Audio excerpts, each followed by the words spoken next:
Hey folks, welcome to Unqualified, the fantasy football podcast that hasn't been sure where to look when they go to the gym since 2017.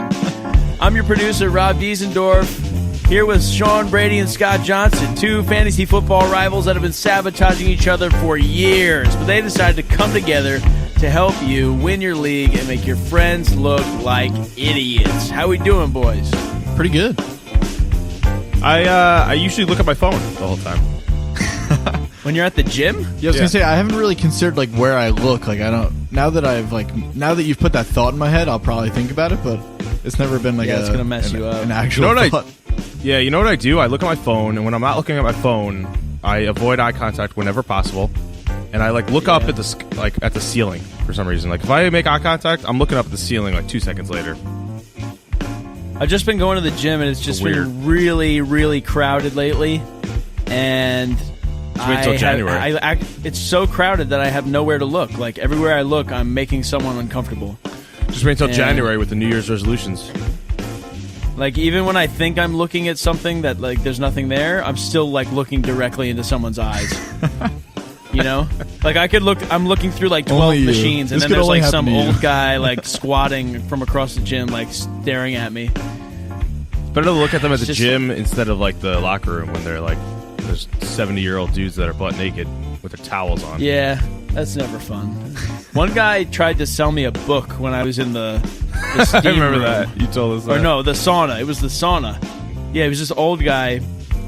And he was like, "Oh yeah, I wrote a book. You should buy it." You should have told him about the podcast. I'm sitting there in a towel. So did you? I'm like, did you buy it? No. You should have told him about the podcast when he said that. Yeah. Exchange. Podcast didn't exist when that happened. Ah, damn. Yep. Anyways, what happened in fantasy football? Where are we? We're in playoffs. It's playoff season, baby. We're in playoffs. We're in week 14 coming up. This is the week 14 preview pod. So this is most leagues. This is round 1 of playoffs. Some leagues started last week, but most standard leagues are starting this week. So welcome. Sorry to those who didn't make it, but congrats to those who did. But yeah, basically it's brand new season.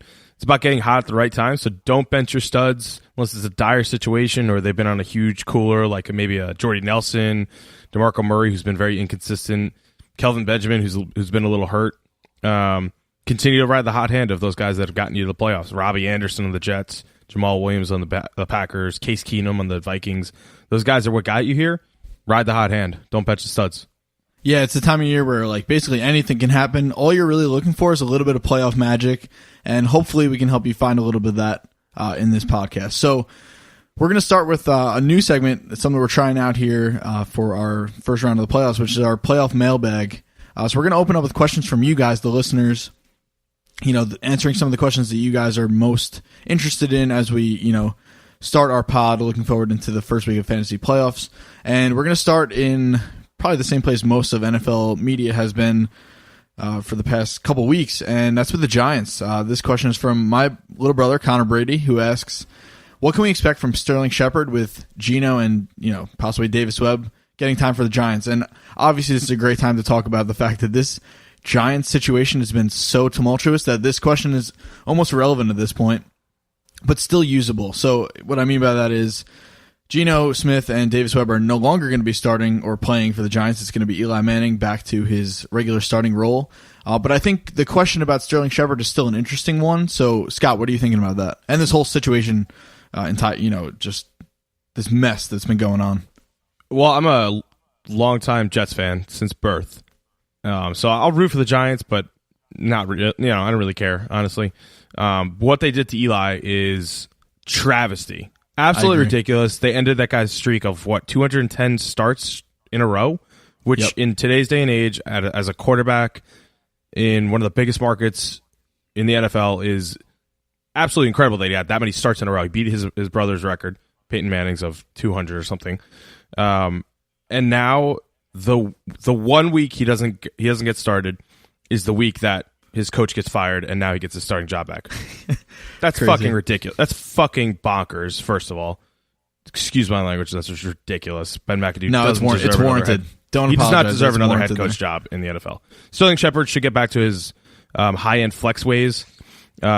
did really well with Eli, and he's the only guy they have, and Eli can get him the ball instead of Geno. So him, Evan Engram should be back to their, I would say, high-end flex / tight end, high-end tight end 2, respectively, ways. Yeah, before we move forward, I think the fact that Evan Engram has been so good, he even succeeded with Geno playing this past week, just opens things up for Shepard even more. I think, Shepard will do a lot of damage, especially when the Giants are playing in garbage time, which, even Eli is going to lead them into games that they're overmatched in. So, Shepard's definitely a nice option as we move into the playoffs. Just, living that Blake Bortles and Allen Robinson-esque garbage time production. That's what I'm looking for out of Sterling Shepard. Next question comes from Alex Dumala. The friend of the pod was on a couple of weeks ago. Thank you again for that, Dumala. Great job. Will Antonio Brown lead Team Castle, that's his team name, to a league title in our OG original fantasy football league? That's the question we got. Let's start, first off, awful question. Up until this weekend, it wasn't even a sure thing that he was going to make the playoffs in the first place. And I don't even want to talk about that. I'm going to talk about his team name real quick. Team Castle, it's great. Great thought. I loved Blue Mountain State, but come on. It's been a couple of years now. Let's move on. Let's get a new name. He does have a good logo of Thad Castle, but come on. It was funny 3 years ago. If it's still funny, when the show was in existence 4 years ago. Yeah, exactly. Let's update that tomorrow. And I don't think it's going to lead you to a title, even though you won that huge game against Tom to get yourself into the playoffs. Not having Zeke is going to crush you in the first couple of weeks of the playoffs. Yeah, you know what I said about the records don't matter. I don't know if I said that, but it's all about when you get hot. For him, it's not you're not going to win. Just simply, that's it. Damn. Sealed in a bow. Boom. You're out. We're slamming Tamala right now. Tamala, I'm sure he'll be at us in the Twitter mentions. So I can't wait for that.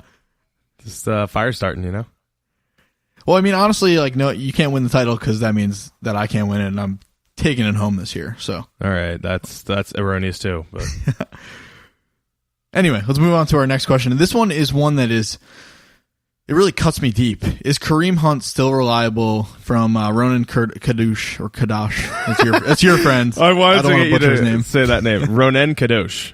Shout out to Ronan. Thanks for sending these questions. He has a couple. It's a great question, honestly. Yeah, it is a good question. So there's a really good article from The Ringer that came out 2 weeks ago. So if you haven't looked at that, check it out because it really highlights everything about Kareem Hunt and what's been going on. Basically, a few of the key points were, and Sean, you can interject here. A few of the key points of why Kareem Hunt wasn't doing as well were they weren't getting the ball in space. Still they weren't giving him the ball enough. The blocking, the offensive line was bad. Alex Smith wasn't throwing it as deep. So all these different factors were leading into it, and they basically said, all right, he's going to get better. The chances are going to come. He's going to get some touchdowns, and that didn't come to fruition last week or the week before. So what I'm viewing him as is a low-end running back 2 right now at this point. I was even at the Jets-Chiefs game, and the Chiefs had the ball for 20 minutes in that whole game. The Jets just controlled the clock, and that's due to their defense. Chiefs' defense is terrible. They have Darrelle Revis as their second cornerback who's 30-something years old and can't run anymore. So it's really their defense, and I don't see that showing up anytime soon. So be wary with Kareem Hunt and lower your expectations big time to a low-end running back 2. That's what I say.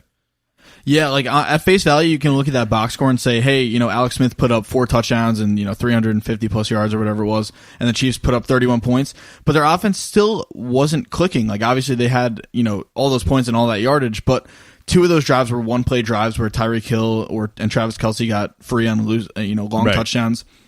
They aren't putting together good, long, consistent drives where they run the ball, which is what they're going to need to do if they're going to, be the best version of themselves. Obviously, they want to have that deep element and they want to scare teams and loosen teams up, but the Jets kind of just said, okay, you can have 7 points. We'll just keep running the clock and putting up 7 points ourselves. So, for me, I think the Chiefs really should learn a lesson here and say, hey, if we want to give our defense a rest, maybe we should try running the ball in space with Kareem Hunt. Just look at what the Saints do with Kamara. I think Hunt is obviously not quite as good as Kamara, but he's a comparable talent. We saw that in the first couple of weeks. Do some of the things they do. Absolutely. I mean, look at week 1. Look at weeks 1 through 4. What they were doing with Kareem Hunt, they were controlling the clock. They were getting their defense off the field and getting him the ball in space. They were giving him the ball 20 times a game, and it worked. They were 5-0 or 5-1, and now they're 6-6. It doesn't make any sense. Like the play calling, Crazy. even if you don't have the ball as much, like if you have the ball for 20 minutes out of 60, still run the ball then, so you have the ball for longer. Like it doesn't make sense. Like run the ball, get him in space, get 10 yards. You could get 50 yards out of him in one run. Anyway, that was the question. Good question. Next question we have from Ronan as well. Is Marquise Lee worthy of a start every week at this point? Let me just preface my answer here by saying that I was actually playing against Marquise Lee in one of my leagues, and the guy that actually played him, I'm looking at him right now, and he has no idea that he probably even did this. I was playing against Rob in our Hoboken league, and Rob scared the crap out of me, honestly. I was watching Red Zone, and I kept seeing Marquise Lee pop up, so I'm catching a touchdown. I said, why the hell would anyone play Marquise Lee? And it was just driving me nuts. Long story short, this is kind of another garbage time, hero here, kind of like Sterling Shepard. The guy is very talented and gets enough opportunity with his team down. And, Jags obviously won that game, but still, I mean, Marquise Lee, I didn't think he would be fantasy relevant at all this year, but, pretty nice option. I'd say probably like a flex territory guy.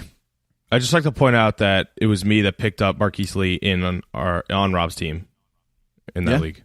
It was me. I remember exactly where I was sitting. And do you remember that? And it was me that played him.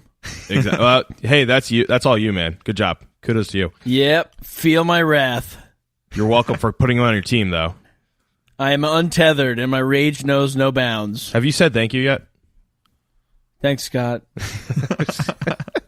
You're welcome. I said thank you. I said the opposite of thank you that week that you said all my lineups because you totally screwed me over on that one. No, I didn't. I'm sure it wasn't your drafting strategies that No, definitely was not that. Yeah, I said, I'm sorry. Scott, take the wheel. Sorry, I forgot to run your team that week, buddy. My bad. Yeah, well, yeah. Guess what? Marquise Lee, one thing about him, he's very matchup dependent. So he was at Arizona, and Patrick Peterson was covering him. He had one catch for 13 yards. But this week, 7 for 86, 1 touchdown, and 10 targets. So he's getting a ton of targets. You got to look at his matchups. He's playing Seattle week 14. That's a really tough one. You did see Will Fuller on the Houston Texans get through for 2 touchdowns, a couple weeks ago. And they don't have Richard Sherman, and their secondary is a little banged up. But lower your expectations to a medium flex for Marquise Lee. I would plug him in there, though. Yeah, our next question is one that we don't have attributed to anyone, so I'm going to assume it's from Scott himself. Yes, it is. All right, so your question is, what pre-existing injuries or injury risks are there for the playoffs? And what I'm actually going to do is kind of flip this on its head. I think this time of year is where injuries and, especially like early season IR injuries can be an advantage for you heading into the playoffs. So, for example, I would recommend with every fiber of my being, go out there, check your waiver wire. If Aaron Rodgers is still there, pick him up. He may or may not be back in week 15, but if he is and you're in the playoffs, you don't want your opponent picking him up playing against you. And if your quarterback starts to falter, you have maybe the best quarterback in football, maybe the most talented quarterback of all time as an option. So pick up a guy like Aaron Rodgers, take a look at a guy like Jordan Reed or Greg Olsen, who obviously have a super high ceiling, may or may not get in, but if they do come back, they're a guy you're going to want in your lineup, and more importantly, they're guys you don't want to play against when it comes down to crunch time. Perfect. Next question, Joe Shikoda, friend of the pod. Thank you, Joe. He has a couple as well. Is Josh Gordon on the Cleveland Browns the real deal? He had 10 targets, 4 catches for 85 yards this past week. Just a little background. I mean, I'm a Josh Gordon truther. I say yes. I think I was talking about this with you earlier. I'll share it with the listeners. I think he's kind of all of the raw talent of Julio Jones without all the fine tuning. So, this guy is just out of this world physically. He's just a physical freak. He's huge, fast, great hands, can jump over people and, make these crazy plays. He's just not quite as good of a route runner or, doesn't have all the details down, and obviously the, availability of Julio Jones. But, that's the kind of talent we're dealing with here. And I think he's here to stay regardless of who plays quarterback for the Browns. It's because he was drunk every game. So he wasn't good at route runs. Ran routes. Did you read all this stuff? It's crazy. Absolutely crazy. Check it out. It's kind of wild. He had 11 targets. Sorry, guys. Not 10. Sorry, guys and gals. Yeah, just look at his matchup. So week 14, Green Bay, pedestrian pass defense. Yep. Week 15, Baltimore, very tough one. But this guy's might get to get hot next week. And Jimmy Smith is out for the year now for the Ravens, so right. It's not quite as scary a matchup as it was heading into that week. Right, and then week 16, most leagues championship game at Chicago. So I would ride him in your flex for the rest of the year and reap the benefits there. I think he is the real deal. I was wrong. All right, this next one. I got this next one. You got this. This is a fun one. This one's kind of like an extension of what we just talked about with Josh Gordon. What's the chance that Case Keenum's the real deal? Is he the next Kirk Cousins, perhaps? And that comes from listener Jim Bickle, a longtime friend of the pod. Jim. Jimmy! Scott, what do you think? It's tough to say. I mean, so Keenum is 29. He's still pretty young. Kirk Cousins is 28. So I'm going to make some comparisons to literally Kirk, but you don't have to. He is a journeyman, Case Keenum. He's been on, I think, 4 teams. 3 teams, so not too bad. But college, he was one of those most storied guys at Houston. I mean, 1 year at Houston, he had 5,600 yards passing and 44 touchdowns, and he wasn't drafted, which is crazy. So he has the pedigree. I mean, Houston didn't play that good of teams, but I think Case Keenum, if he has the weapons around him, definitely has the chance to succeed as a Kirk Cousins type.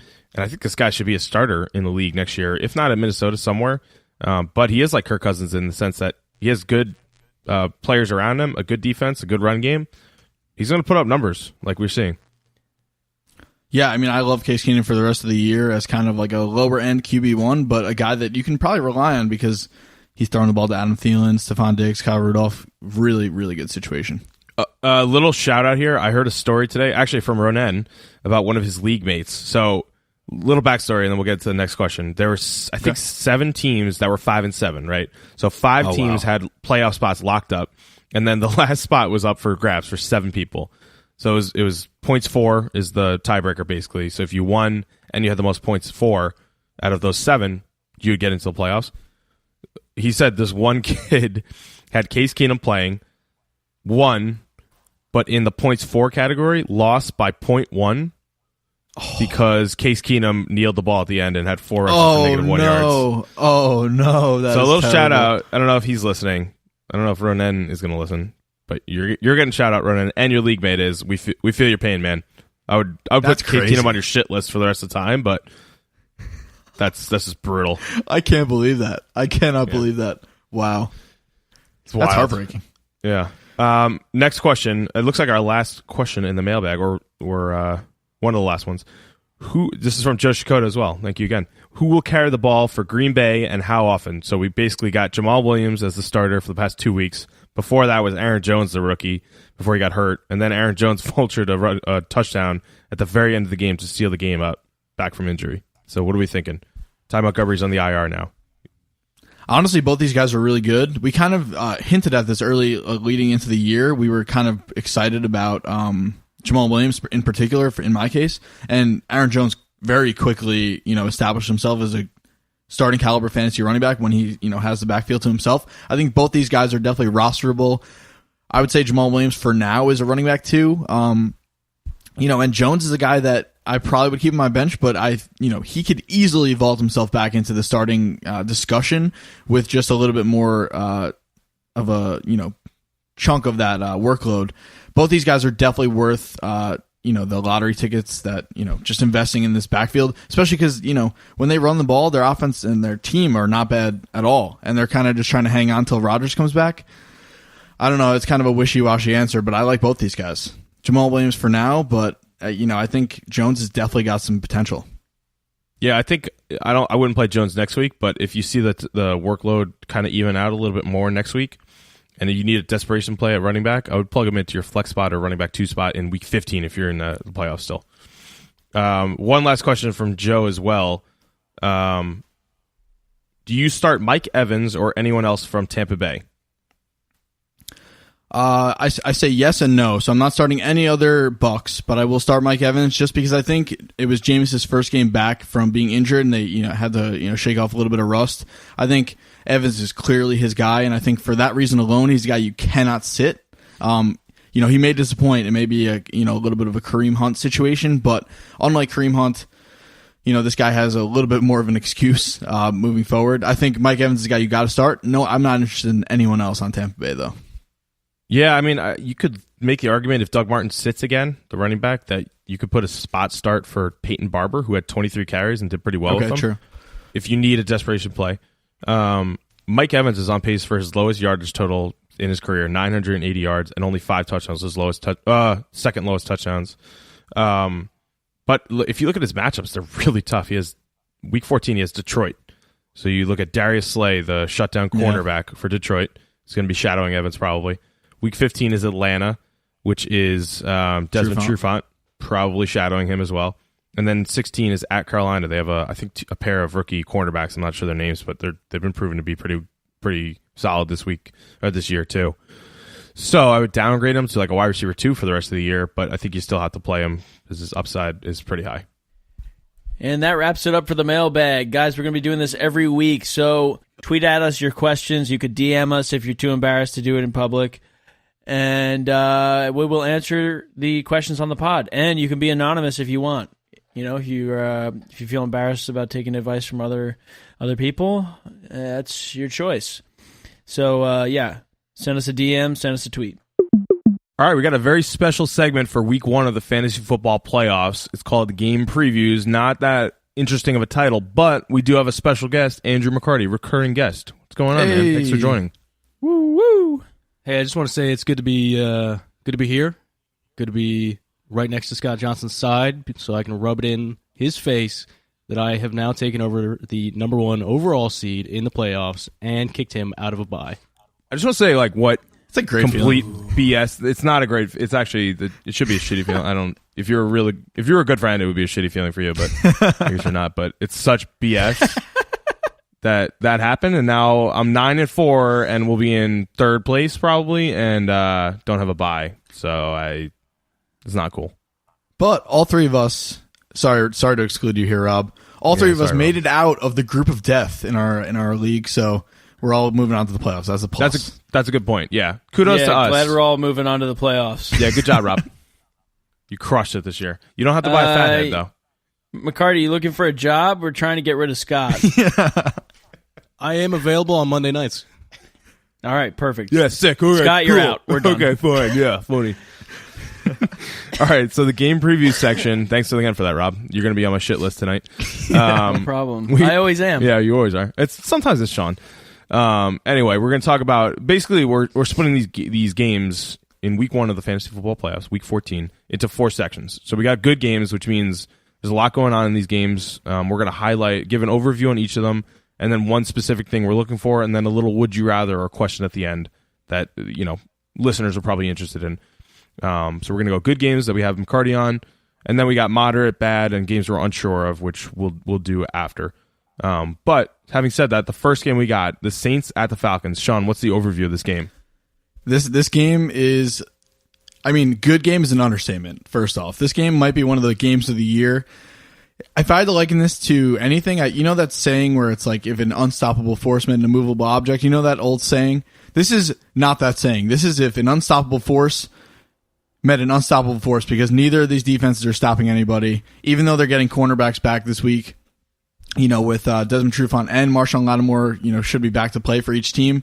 It doesn't matter. There's going to be a ton of points on the board, and this game is going to be huge in the first week of the fantasy football playoffs. I got to say, the thing that I'm most looking forward to is how the Falcons come out for this game. It is put up or shut up time for them. The Seahawks won last night, so it is now on the Falcons to go into an all-out race for the playoffs. They're going to have to come out with a 10-6 record. They're going to have to go 3-1 over the last 4 games. If they don't do that, they're not in. And for me, I think that means big things for Devontae Freeman and Julio Jones. I think, obviously Marshawn Lattimore is a great corner, but Julio Jones is not a human being, so it doesn't really matter how good Marshawn Lattimore is. And I think Devontae Freeman will come back. He was a little slow first week back off a concussion, but I think those two guys in particular, you should not be scared to plug right into your lineup. Don't get cute. Start your studs, and those two guys, should be no exception. All right, so we got some guys that obviously aren't studs that you're not necessarily plugging in automatically, but would you rather, both of you, play Ted Ginn on New Orleans or Mohamed Sanu on the Falcons? I'm probably going to wind up playing against Mohamed Sanu, and he's the guy I'm definitely more scared of out of those, or more scared. I don't know, yeah, I said it right. Mohamed Sanu scares me. The guy can throw the ball, he can catch the ball, he can run after the catch. He's just a jack of all trades, and they want to use him a lot, so I think I would definitely go with Sanu out of those two. I'm on board with Sanu. With Lattimore back, I do think Julio Jones, I felt like used to be independent of matchups. Like, it doesn't matter who he plays. This year, for some reason, he's struggling against good corners. Evidenced last week, 2 catches, 24 yards against Xavier Rhodes. With Lattimore back, I do think Sanu is going to need to step up, and I think he'll see a healthy amount of targets. All right, it's good. Good hot takes there. Next game we got Vikings at Panthers. What do we got for the overview? This is crazy. I mean, these two teams are kind of like out of nowhere. I don't think either one made the playoffs last year, and the Vikings are probably the biggest surprise in the league, especially Case Keenum, who for me is like a fringe QB1. I think this game is going to be much more of a defensive battle than the Saints-Falcons is, but I think you're still looking to start Adam Thielen, Kyle Rudolph, McCaffrey, all your normal studs here. Even Devin Funchess had a really nice touchdown this week, so there will be points to be had. It's not going to be probably a crazy shootout, but two quality teams going at it. I am actually projecting a shootout in this game. I think it's going to be one of those 38-31. Case Keenum goes off for like 300 yards, 4 touchdowns. The dude is not a fringe QB1. He is a QB1, let me tell you. Oh, boy. We also have Cam Newton, who has turned around pretty well. Started out really rough, but has come back, and I think he's the 3rd overall quarterback in fantasy right now, and I don't see that stopping, even though that Vikings defense is so tough. I do think that he's going to have some success. Yeah, I'll say the only thing that scares me about the Vikings defense is they limited Matt Ryan, who is having an off year, to under 200 yards. Having said that, Cam Newton was having a bit of an off year as well. Obviously, the 2 touchdowns at New Orleans last week was good to see, but that might be a tough matchup for both of them. But I do think it might be a shootout as well. And look out for those run games. You got Jonathan Stewart and McCaffrey both having some value, standalone value, and then also Latavius Murray and Jerick McKinnon, which is a weird timeshare, but McKinnon's the pass catching guy, so good in PPR. Latavius is kind of the thunder back there through the tackles, getting all the carries. Would you rather play Stephon Diggs of Minnesota or Jonathan Stewart of Carolina in the flex spot, if you have that? For me, this has got to be Stephon Diggs, especially in a PPR league. I just think he's been a little quiet lately, and obviously Thielen is a legit star, but I think Diggs will start to see an uptick in targets and catches, and he'll start to produce a lot more, especially in a big game this week. They're going to need to lean on the pass for sure. So I'll go with Stephon Diggs over Jonathan Stewart. Yeah, the only real way that I see Stewart scoring points is if they get down there in a goal line scenario, and even then, I feel like Cam Newton vultures most of those rushing touchdowns anyway. Yeah. So he's kind of touchdown dependent. Stephon Diggs, especially if you're in a PPR league, maybe he hasn't done as well as you had hoped. As you saw early in the season, he came out like a flamethrower, kind of off the last couple weeks, but I think he could definitely have a bounce back week here.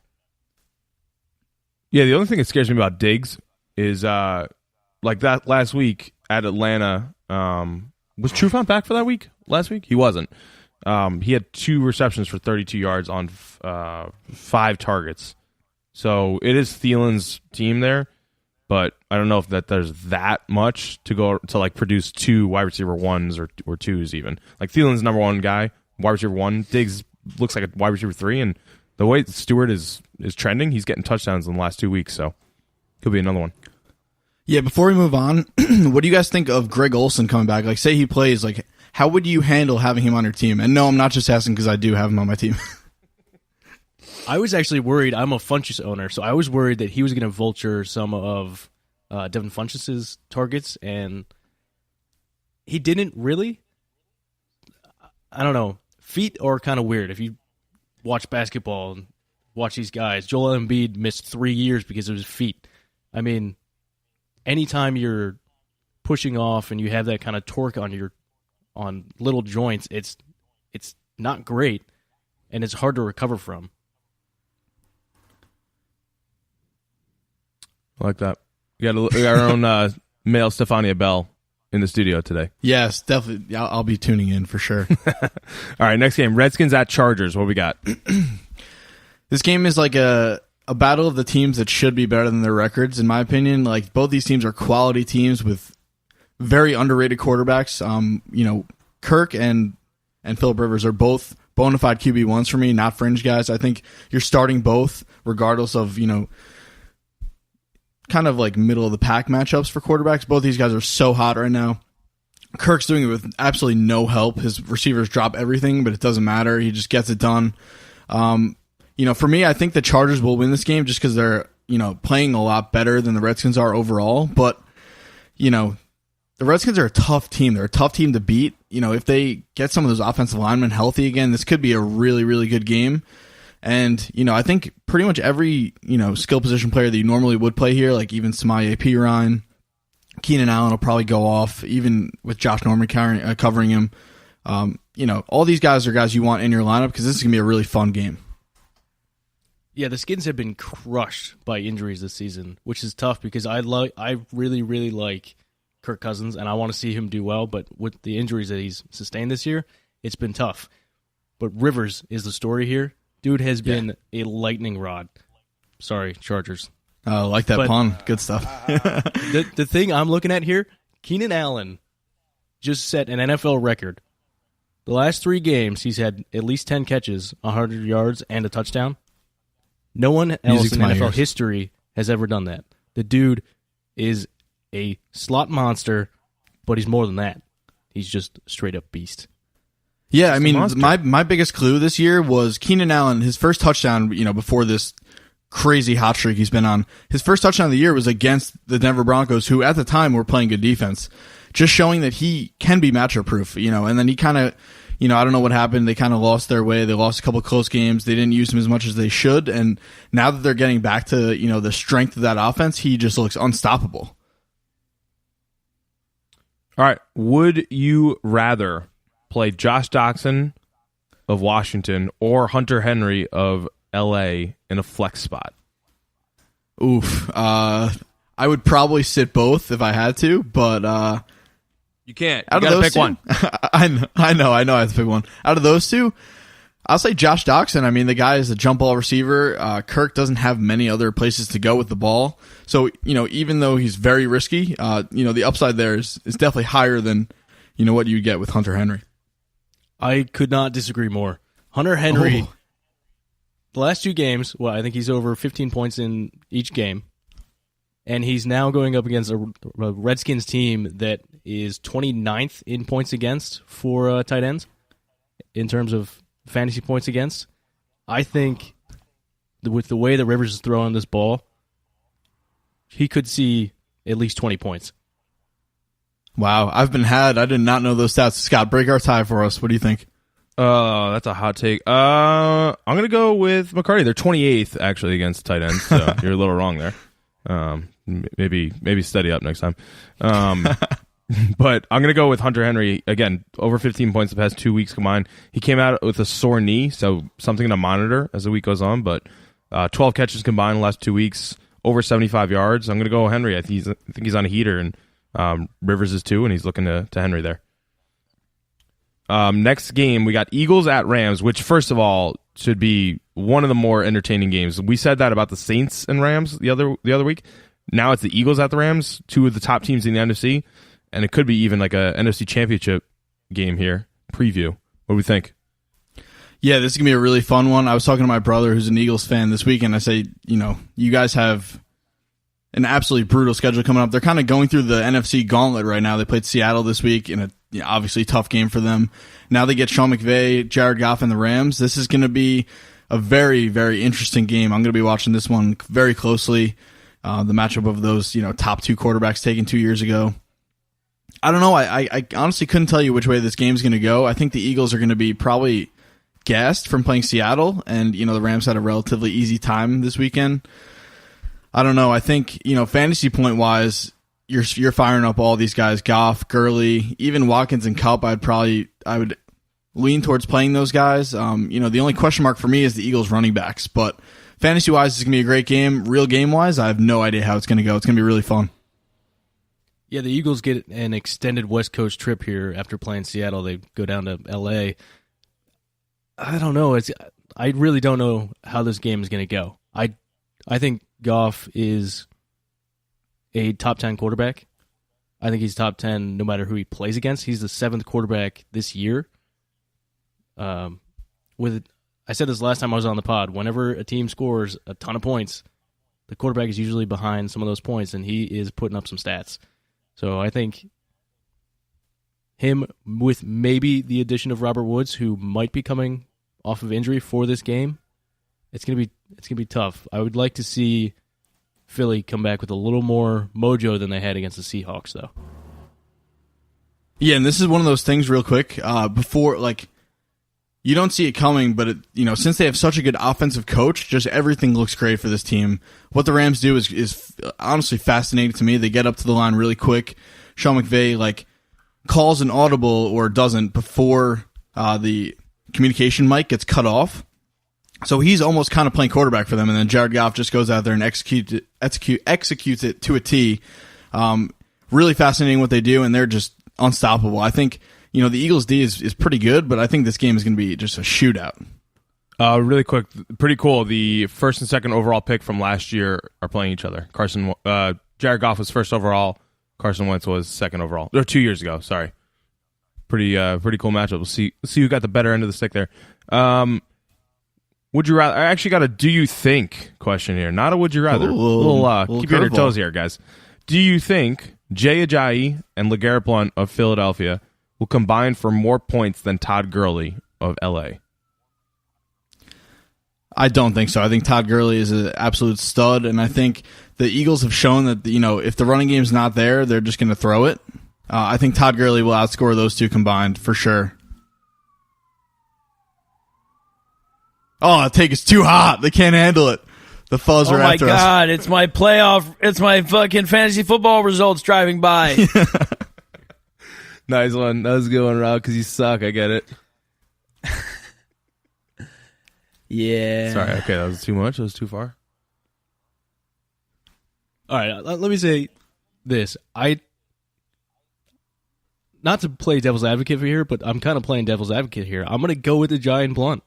I think I would like to see the Eagles use Ajayi kind of like the Rams use Gurley out of the backfield. I agree. Get him out there, put him in some space, get him working. His first few games with the Eagles, I think first 2 games he averaged 9 yards a carry, which is absurd. I want to see him get back to that kind of style of football rather than trying to run power with Blount. But in the end, I do think that Ajayi and Blount combine for more points than Gurley. Yeah, let me just add on real quick. I love that point because for me, I feel like the Eagles are sticking with this three or four headed monster at running back just to kind of keep their locker room at bay. Clearly Ajayi is the most talented guy there, and when push comes to shove and they need production out of the running back spot, they're going to have him in the game. So I think as the games start to get better and start to get tougher, I think Ajayi will be better. But for now, it's tough to say what Peterson's going to do with his running backs. All right, let's move on to the last good game we got. Patriots at Dolphins. A little AFC East showdown here. Ooh, this is a good game on one side. The Dolphins are kind of a mess. They are probably going to try to get after Brady a lot. I'd be terrified of, if I was a Patriots fan, I'd be terrified of Ndamukong Suh coming after Tom Brady and just making his mission ending the Patriots season by injuring Brady. With that being said, they're going to score a lot of points on the Dolphins. The Dolphins might be able to score on the Patriots in crunch time too. So obviously you're starting probably every single Patriot you have. I think that every other skill player on the Patriots is probably going to get an uptick with Gronk out, getting suspended. But I also think the Dolphins have some value here. I think Kenyon Drake is a really fun option at running back too, just because he's going to get a ton of work. He is a home run threat, and he's going to get a lot of garbage time or yardage probably. I think Jarvis Landry is the kind of guy that kills the Patriots secondary. So, I would definitely play both those guys. Obviously, you're staying away from, Jay Cutler and Julius Thomas, but definitely points to be had here.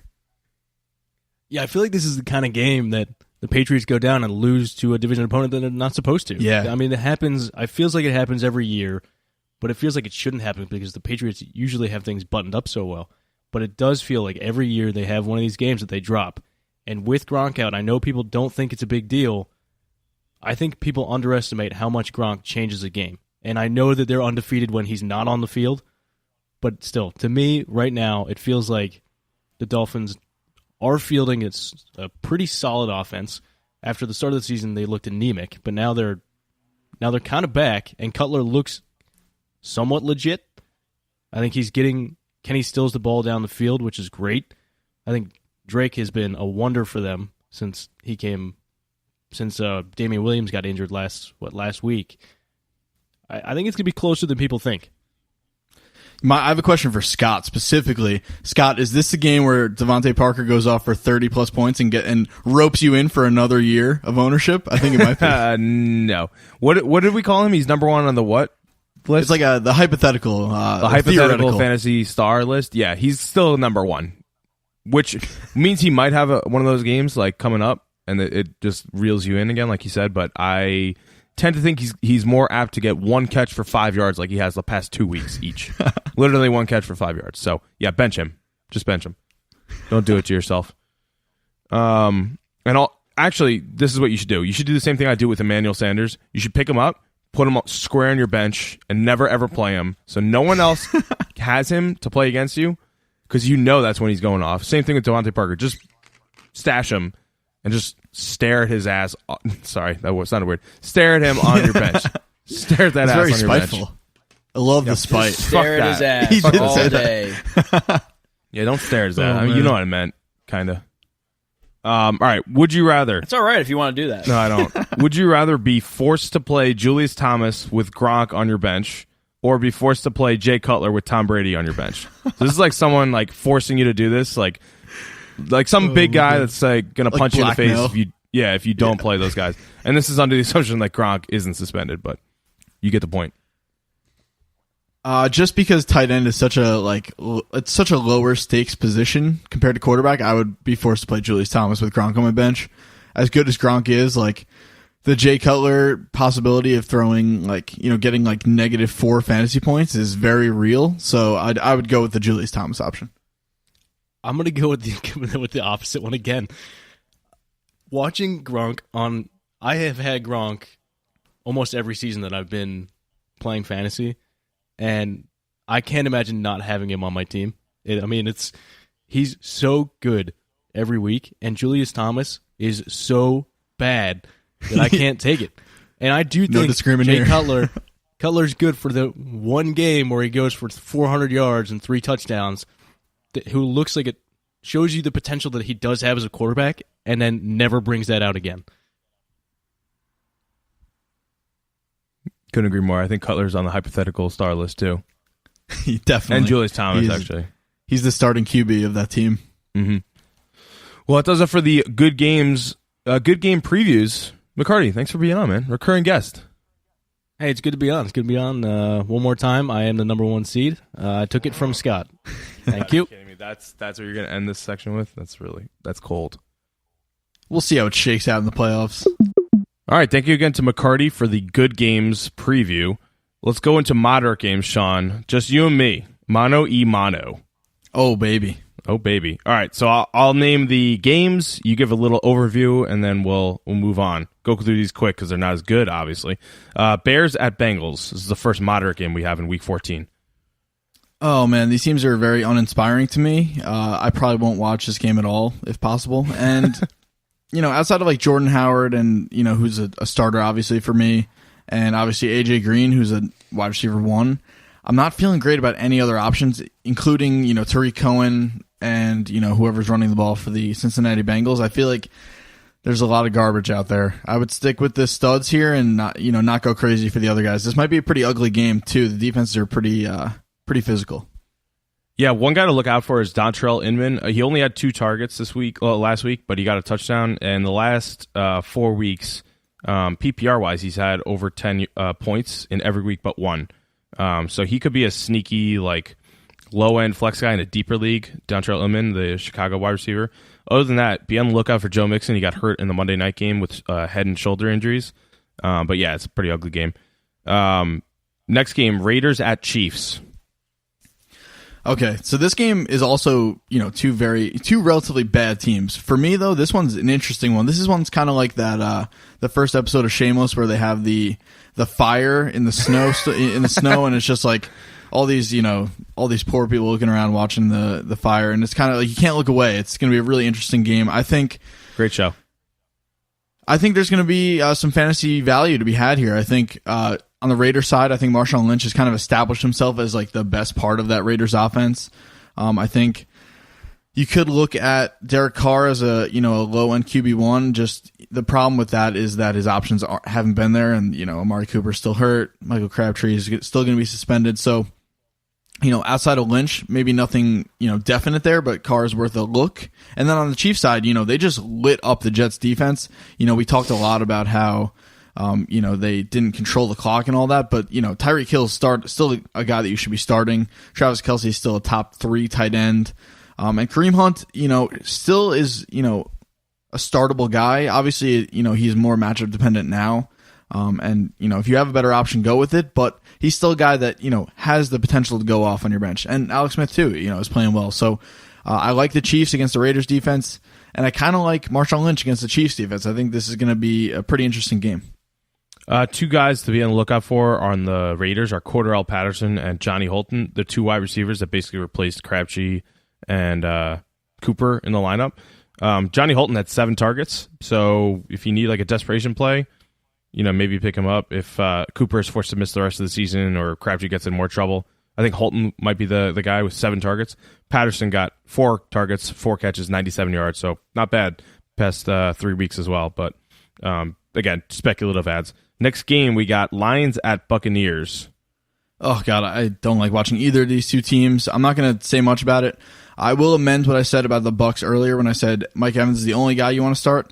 Cameron Brate is a possible start for me. I think he has a really good rapport with Jameis, and I think he's a guy that if you need tight end help could be a nice option. He got in the end zone last week, so definitely take a look at Brate. Definitely play Evans on the Buccaneer side. On the Lions side, they're all kind of uninspiring picks. I guess you got to play Golden Tate. You got to play, Matthew Stafford if he's your guy. But, I'm not crazy about anyone in this game, including Evans and Brate. So this might be a stay-away game. Yeah, I agree. This sounds like a boring game. Again, we said Peyton Barber. We'll be on the lookout for him in case Doug Martin sits again. It's desperation play. Maybe like a low-end flex kind of guy for Week 14. Deshaun Jackson, I would say, is a wide receiver 3, 4, like fringe flex, low end flex guy. But yeah, I agree. Seahawks at Jaguars, next moderate game, Week 14. This is an interesting game for me. The Seahawks are just the one-man show with Russell Wilson. He is, for me, still the top quarterback, and regardless of matchup, even against this very tough Jags D. Mike Davis is interesting. McKissick is interesting, but neither of them are definite plays. Doug Baldwin's been a little bit disappointing, but I think he's still, low end wide receiver 1. And then on the Jags side, I think Fournette and Marquise Lee are the only guys you're plugging into your lineup. It's gonna be a fun game to watch. Might not be a great fantasy game, but just play your studs. Don't go crazy with any of these lower tier guys on these teams. Yeah, you look at I don't know if you mentioned this, but Michael Davis on the Seahawks, 16 carries. Are we doing anything there? He looked pretty good. I think he's a guy that you might want to pick up, but you can't trust the Seahawks running back at all this year. So, maybe pick him up and see what happens this week, but, you don't want to lose your playoff matchup going with the Seahawks running back in your flex spot. So you could do better. What about D.D. Westbrook on Jaguars wide receiver? He is one of my favorite Dynasty League guys. I think he's immensely talented and, needs to kind of acclimate himself to the NFL game. For the rest of this year, I'm not really interested, but next year, he's a guy that I really like. All right. So nothing in Week 14. I like it. Ravens at Steelers. Moderate matchup. These teams hate each other, though. I feel like the Steelers have a lot. Like the Bengals and the Steelers is like it's not even fun to watch because they just like crunch each other. It's just like this game on Monday night is brutal. Everyone's getting hurt. They hate each other. It's not fun to watch. The Steelers and Ravens is the same thing. Yeah, it's gonna. I mean, and you just consider how beat up Pittsburgh's going to be at the end of this week, going back to play a very physical team in the Ravens, a team that, quite frankly, is more desperate than they are for wins. I don't know. I mean, I think you obviously play your studs on the Steelers, including Juju Smith-Schuster. I think he's still a flex guy. But on the Ravens side, outside of Alex Collins, who I think is a must start at this point, he's just a really good football player. I don't think you touch any of the other guys, including Mike Wallace, who had a nice week, this week. But outside of Alex Collins, I wouldn't trust any Ravens. I agree. All right, let's get into the bad games. So we just got moderate games, bad games for Week 14. These are games that don't really have too many guys of note. We got Cowboys at Giants, Week 14. Yeah, I mean, we talked a lot about the Giants already today. Not going to really elaborate there. I think you play Shepard and Ingram, Darkwa if you're desperate, maybe probably not. The guy I want to ask you about, Scott, is Alfred Morris. I'm pretty hyped after this week. He had a really, really good game on Thursday night against the Redskins. Is that just him playing his old team and getting fired up for it, or is that, production here to stay? Yeah, I'm not sure. I mean, if you look at Week 12, he had 9 carries for 36 yards against the Chargers, and they were playing catch-up most of that game. And then Week 13, 27 carries, 127 yards, 1 touchdown, a huge bounce back, which is encouraging to see. Rod Smith, the other guy there, is not really doing anything. So, yeah, I think you plug him in at the Giants. It's a division game. They hate each other, too. Plug him in, and I think he'll get a solid 10 to 15 points again. Colts at Bills, another ugly game. Oh man, this is a tough one. You obviously are starting LaShawn McCoy. I don't think you start any other Bills. Maybe Charles Clay if you're desperate at the tight end spot. On the Colts side, Hilton is the real question for me. I think Hilton could win you or lose you your week. What are you doing there? I think Gore is a guy that we can talk about too, but Hilton is the big option there. Yeah, Hilton had a long touchdown, but he only had 6 targets and 3 receptions, 51 yards. But last week he had 2 for 15. The week before that was 2 for 23. 2 weeks before that one was 2 for 15, and then 2 for 27. Like, he just has these games where he has 1 or 2 catches this year with Brissett throwing him the ball that you can't trust him. I would actually put him on my bench. And yeah, it's at Buffalo, which has proven to not be the best defense, but their defense is really bad running. Like their run defense is terrible after they lost Marcel Darius, the guy in the middle. So I would say bench T.Y. Hilton. And I mean, maybe put him in your flex, but if you have no one else, like he's a high upside flex guy, but I would not trust him, honestly. Yeah, I mean, if you play him, you're really putting yourself out there. Yeah. With the high possibility of not getting any return there in that spot, and that's something that kills a lot of teams in the playoffs. Obviously, it's going to be tough to see him go off on your bench in the playoffs, but I feel like the risk is almost too high now, and that's coming from a guy that loves T.Y. Hilton. So right, I agree with you. And here's the thing: like you got to outweigh the risk reward. So let's say he gets one catch for 15 yards, right? Risky. If you have other guys that are risky in your lineup, maybe like Isaiah Crowell. And on Marshawn Lynch, who's been up and down as your running backs, and then you have like a Big Ben who just, or even like a Julio Jones, who had 50 points and then 2 points. Like if your lineup is full of risky guys, I would probably take like a Marquise Lee over T.Y. Hilton in my flex spot, just so I know I'm going to get 5 to 12 points. Like it's a big range, but he has a high floor. T.Y. Hilton could get 1 catch, so it's your appetite for risk there, like we said in the beginning of the year, especially with T.Y. Hilton in Week 14. Last bad matchup, second to last, Titans at Cardinals. Pretty interesting game, actually. I think that Larry Fitzgerald here is the big guy. I think he's going to, go all over the Titans secondary and just put up points as he has all year. Ricky Seals-Jones is continuing to produce, which is just crazy to me. Again, if you're desperate for tight end help and you just see him on the waiver wire, maybe not the worst thing in the world, just based on how thin the position is. But then on the Titans side, this is where it gets very, very dicey for me. Delaney Walker is a must start. And outside of that, there's no sure things here. Who on the Titans do you trust outside of Walker? It's really just Walker. Mariota has been so up and down. The running backs, DeMarco Murray and Derrick Henry have been so, 1A, 1B, but it's really like a 2A, 2B. Like they haven't been running back ones at all, and they've just been vulturing from each other. Corey Davis, the wide receiver, has been terribly ineffective. So I'd just say Delaney Walker is the only startable guy there, simply. And then we got Packers at Browns. I mean, the Packers are not a good football team, but they still might crush the Browns just based on how bad the Browns have been this year. I think we talked about the Packers running backs earlier, and I think Jamal Williams and Aaron Jones are both playable in this game just because they're playing the Cleveland Browns. Even though the Browns' run D has been pretty good, I think the Packers are going to need to run the ball to get to win this game, which they honestly need to win to stay alive in the NFC. Devontae Adams, you're plugging in. Jordy, I think, is a bench guy at this point, even against Cleveland, which is just crazy to me. You said that preseason, I would have thought you were crazy. And then on the Browns side, I think Crowell's like a high-end flex guy, but you might be able to do better. And then Josh Gordon, a guy, plug him in because he's a target monster. Yeah, I would say the only playable guys here are Jamal Williams, and you got to lower your expectations because Aaron Jones is back as a running back, low-end running back 2 now. Devontae Adams as a wide receiver 2. On the Packers, that's it. And then the Browns, Crowell is a high-end flex, but like if you have no one else, like for me, for example, I drafted Crowell way too early. I get it. But I have no one else. Like Mixon just got hurt Monday night. Hopefully he's in still. But I have to play Crowell. So if you're in that situation, it's not bad. But Duke Johnson, I would be PPR flex. Josh Gordon is the only one I would really feel okay about playing with 11 targets and only 4 catches is only going to get better.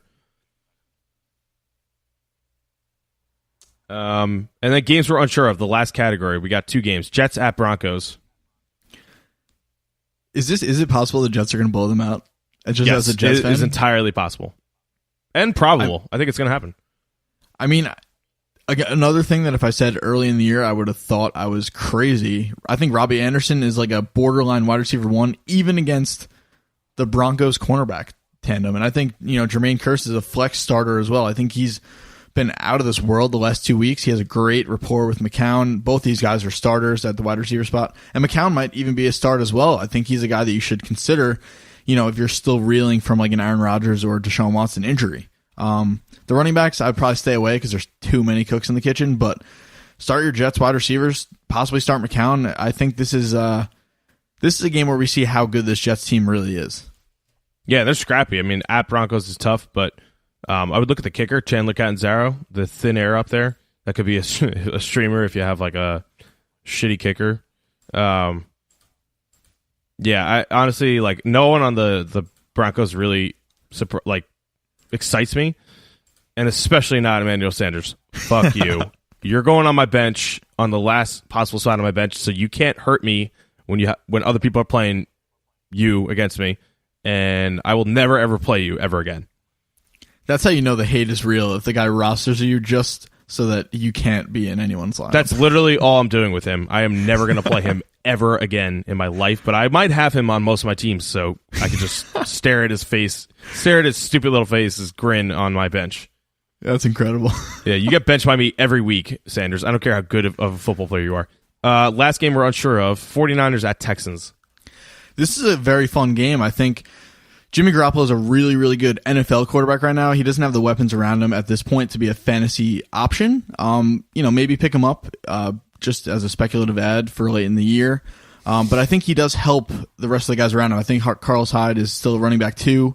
Breida could add some value. I wouldn't start him this week, obviously. Marquise Goodwin could be a flex starter if you're desperate. That's just based on Jimmy Garoppolo really elevating the guys around him. On the Texans side, it's pretty simple. You're starting Lamar Miller as a running back 2. DeAndre Hopkins is one of the best wide receivers in the league. Start him, fire him up, and that's it. Yeah, I agree.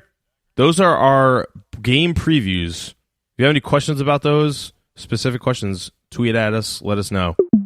All right, so let's get into our last segment of the podcast, and that one is a new one that we're going to be doing. It's kind of our Dynasty and Keeper League preview, just basically our silver lining section for you guys that have already been eliminated from playoff contention.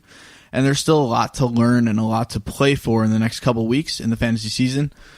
And we're going to kind of outline that stuff for you in this section. So what we're kind of going to do is talk about players in each position that you should be looking out for, kind of just watching, keeping tabs on them for the rest of the year to see how they do, because they might be guys that can help you on your team next year. So we're going to start with quarterbacks.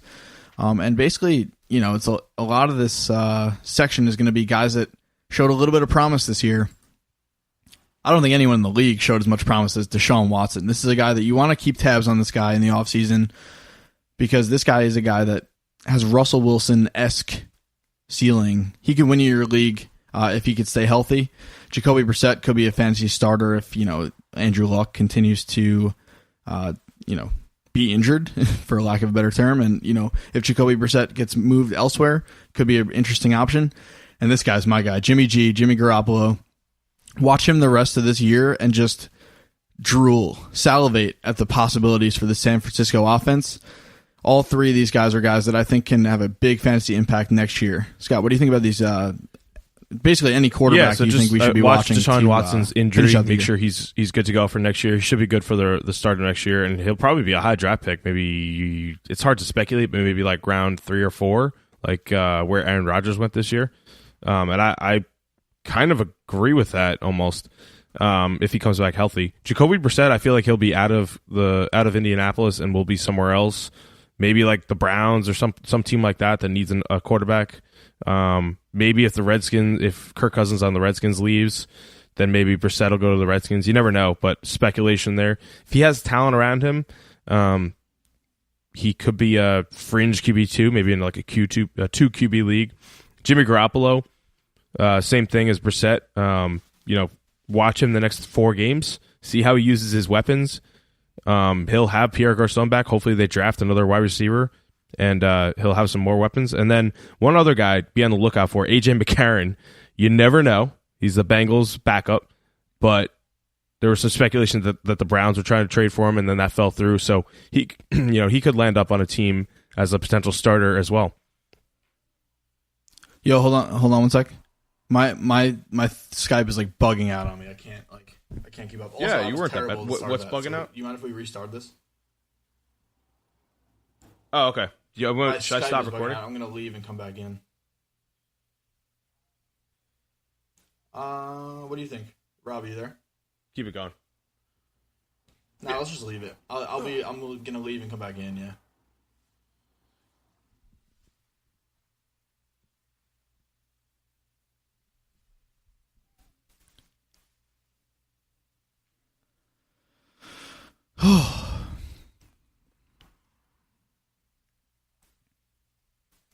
All right. We got to, Rob. Rob. Bobo. Hey there, Bob. Rob. Hey, what's up? Yeah, we're going to restart. We're restarting the segment. Do you want us to clap again? I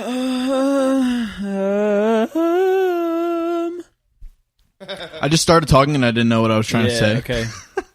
So I just kind of found it along the way. No. Scott, I kind of want to talk about college people too, but I don't have enough homework on them. So I think it's too early for that right now. We can talk about that in off-season when we have more time to look it up. All right, we're good. Yeah. Very true. Go ahead. We can. I guess we can clap again. Did you stop? No, we didn't. We kept on going. All right, let's just keep going. I'm just No. Ready.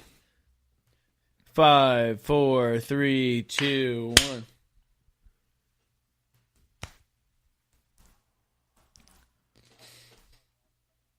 All right, let's get into our last segment of the podcast, and that is a little something for you guys that are already out of playoff contention in your fantasy football leagues, and we're going to call this section Silver Lining. I think it's pretty apt to name, and we're going to talk about guys that can help you in dynasty or keeper leagues, or just guys that you should be on the lookout for next year's redraft leagues as well. And we're going to start with quarterbacks, most of which I would probably advise against keeping outside of one guy, and that's Deshaun Watson. I think this guy is a fantasy football star in the making.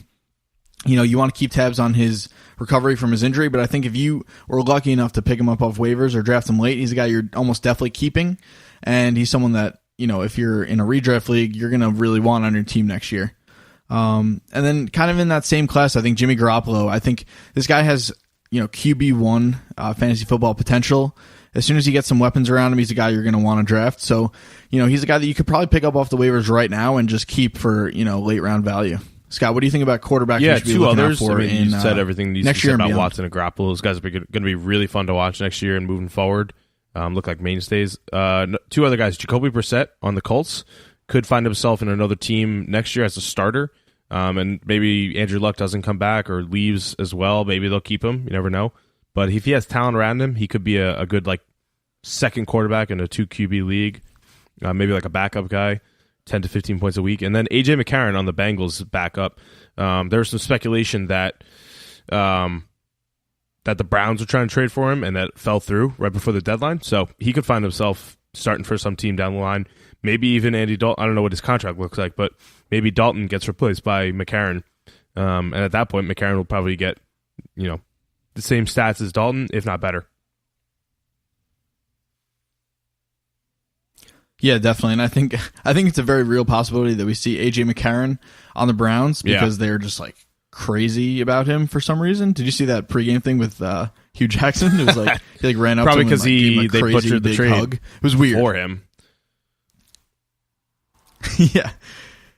But it seems like it's a terrible landing spot, but if Josh Gordon's going to continue to play there and, just freak of nature, there's worse places to play quarterback. It seems weird, and but Corey I think Coleman, McCarron another value offseason for thrown David to a guy like Josh Njoku. Gordon. They have, hopefully they'll draft a running back, like a stud running back, like Saquon Barkley or something from Penn State. And hopefully that defense gets better, like Jabril Peppers needs to step up and stuff like that. But they have pieces on offense. They just need a quarterback, and McCarron could be the guy. You never know. All right, let's look at some running backs. And this is a crazy deep position. We're only going to talk about rookies right now. So this is just, I'm going to list them off. These guys are all rookie running backs that have had fantasy value, if not fantasy superstardom thrust upon them.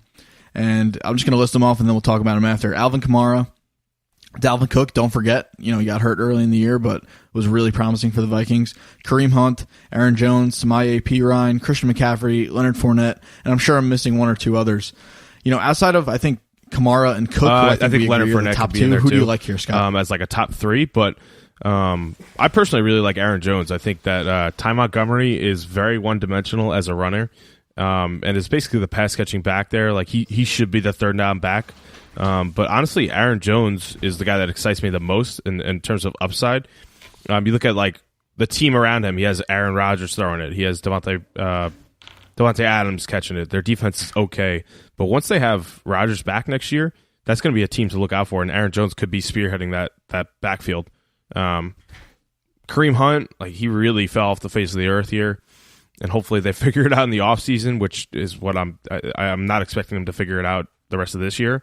But I think it would go Kamara on the Saints, Cook on the Vikings, Fournette on the Jaguars, in that order, to be honest, for me. And then Aaron Jones right after that, I would say. Right. Yeah, I think I would consider McCaffrey, especially if you're in a PPR league, ahead of Jones, but I agree. Kamara, Cook, and Fournette, those are the top three guys you want. I think Kamara and Cook, Kamara is a first rounder for me, so you're keeping him no matter what, essentially. Cook is a guy that I think Cook is a early second round pick next year. I think people are going to forget how electric he was to start the year and just kind of be oh, he's an injury question mark. And I think he's going to might fall be, a little but bit the upside is just it was tremendous. So long there. ago when he was playing, week 4 was his last full week, so people are going to forget. They're going to undervalue him, and he might go in the 3rd or 4th round, which I think would be a steal, absolute steal. I think he's a stud in the making. He had 4 good top 10 games in a row. He could have been a top 10 running back. A lot of rookie running backs to be juiced up about moving forward. I think even guys that are letting you down like Kareem Hunt, I think they're obviously still going to be worth keeper and dynasty league action there. I think you're probably going to want these guys moving forward. Let's talk about some wide receivers, which 3 of these guys were drafted in the first round. I think there might have been even more. And then we're going to talk about a couple of guys that weren't rookies also. So Zay Jones, Mike Williams, and Corey Davis are the rookies that we're talking about here. I don't think any of them has done anything warranting, keeper potential this year, but, if you're in a dynasty league where you keep your whole roster, I think they're guys you want to hang on to. They're guys that could be exciting next year in redraft. It's Which one of those rookies you like the most? Honestly, Scott? in Buffalo, Zay Jones, their quarterback Tyrod Taylor would definitely. I think he'll be out next year, so it's a really unknown with their quarterback situation. Plus, Kelvin Benjamin is a new free agent there, so it's tough to say how good Jones will be next year. Mike Williams on the Chargers. Hopefully, he'll still have Phillip Rivers throwing him the ball, but again, another unknown there. The Phillip Rivers is getting old. So Corey Davis is probably the one that excites me the most next year. He was the first wide receiver taken out of those guys. I think he was 5th overall, and doesn't really have too much competition. Like Eric Decker is getting older. Rashard Matthews is very one-dimensional. He's just kind of a slot guy, and is kind of capped in terms of his potential. So I would say Corey Davis is the guy that excites me the most for next year and moving forward. Yeah, I agree. I think Davis is the most enticing talent on his own, too. You can kind of do it all, whereas, Zay Jones is a freak athlete. Right. Mike Williams is huge and physical. Corey Davis can do both. So he's a guy. He's kind of like an Amari Cooper-like player to me. And I think, hopefully minus those drop issues that we've seen this year from Cooper. But anyway, moving forward, Josh Gordon is a guy I think is a guy that you want to keep your eye on the rest of the year because he could be like I don't know how high I want to go here. He could be a guy warranting, 4th round draft pedigree or better in fantasy drafts next year. That's how good this guy is. If he can get any sort of stability at the quarterback spot. Hey, they get AJ McCarron. The Browns guy get could be AJ a McCarron monster. or stud quarterback. Look out. Gordon, as long as they get on the same page, Gordon and Coleman could be a sleeper wide receiver tandem. Yeah, I agree. And let's talk about 2 more guys that are much bigger sleepers than Josh Gordon would even be, and that's D.D. Westbrook on the Jaguars and Marquise Goodwin on the 49ers.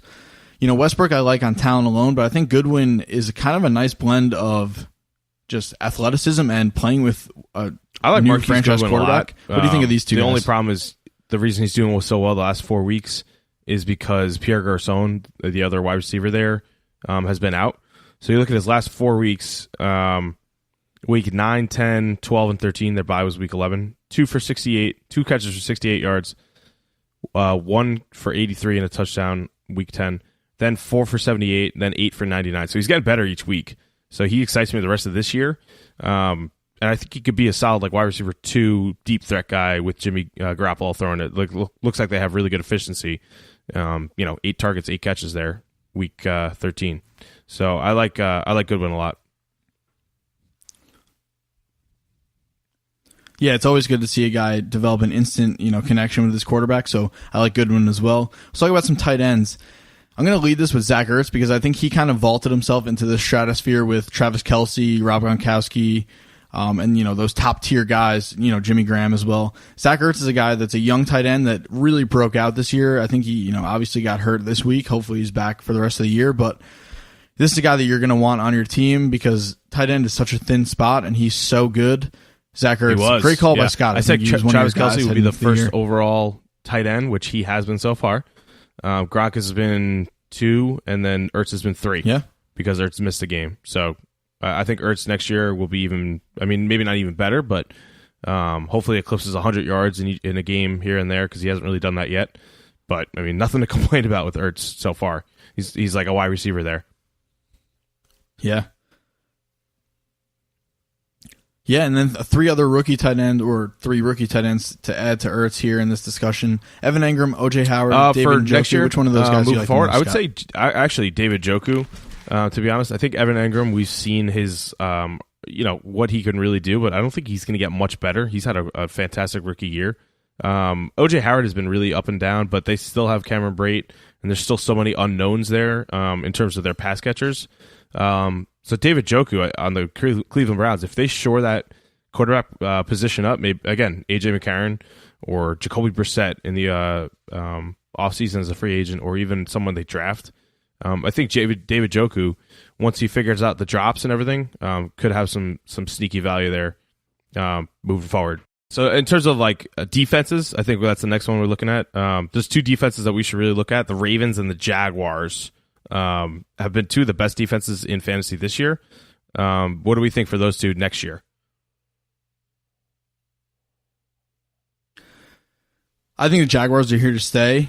Obviously we saw kind of the Giants last year vault into, the fantasy relevance with all these free agent signings. But I think the difference between the Jags and the Giants is that the Jags are built on like young, sustainable talent. They have AJ Boye and Jalen Ramsey at the cornerback spot. Both those guys are young studs, and they're not, these older guys that are kind of like, not one-year wonders, but, on the tail end of their primes. These guys are just starting to scratch the surface of what they can do, and then they have, the big boys on that defensive line that can get it done. I like the Jags. The Ravens are always good, but the Jaguars really excite me as a defense to watch moving forward. I think this is the kind of defense that you could draft a round or two earlier than, your league mates draft defenses. All right, that wraps it up for episode 25. People, we made it to episode 25. Unbelievable. I didn't think we'd get here. But once again, we really appreciate everybody listening. Hear this every time. Please leave us a review on iTunes. Please tweet us your questions for the mailbag. Please talk to us. We are so lonely. Speak for yourself. Yeah, seriously. We want to hear from you guys. We want to get some more reviews, and I think we might do a giveaway for people who leave reviews. So, oh boy, if you want to enter yourself in a giveaway for something like maybe an Amazon Alexa or an Echo Dot or maybe a Google Home Mini, something in that realm, maybe leave a review, and we'll be announcing that within the next week or two. All right, and we're not saying to just leave us a good review, but if you leave us a bad review, I don't know, you probably won't get the giveaway. Just throwing it out. Just suck up to us, basically. I think can't explicitly tell you to leave us a good review, but no, right? Legitimately, though, leave us a true review. Yeah, just don't legitimately leave us a real review. If you feel like Sean and Scott really helped you guys this season, and you actually appreciated the feedback, what they gave to you, then leave us some feedback.